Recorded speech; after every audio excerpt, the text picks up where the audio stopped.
So, hi guys. Guys, it's already 9:32 in the morning. So, I just woke up kanina mga bandang 6:30 and nakalis na si husband ko. So, right now I feel like I just want to reflect my days this past few days kasi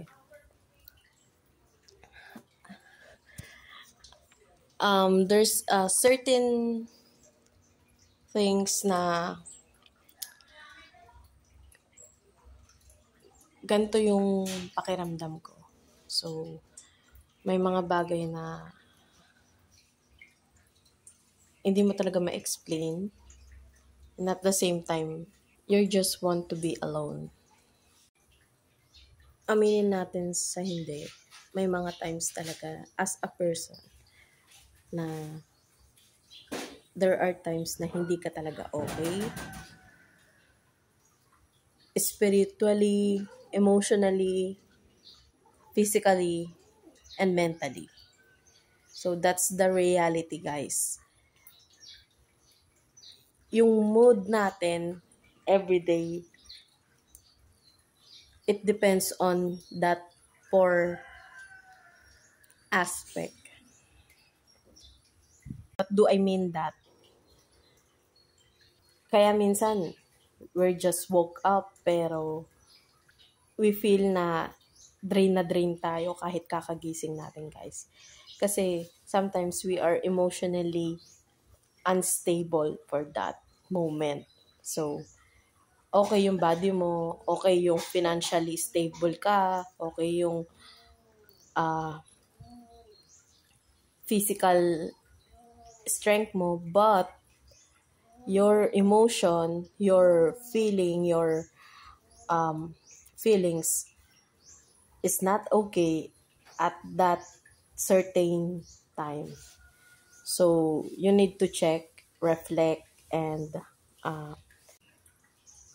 gusto ko lang i-remind yung mga tao na okay to be like that. Kasi, ang bawat isa ay magkakaiba. As long as you don't do bad things or hurt someone else, it's okay. It's okay because that's normal. That's normal. And that's the reality, guys. Not every day you're okay. Not every day be okay. You should at least fix yourself and always try to check, meditate. Kasi what feeds you, it's a reflection to your health, physically, emotionally, financially. That's the reality, guys.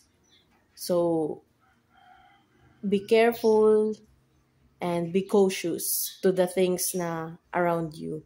Kasi, once you're happy and the way you respond to the things around you, magiging reflection yun ng sarili mo kung ikaw, kung ano ka.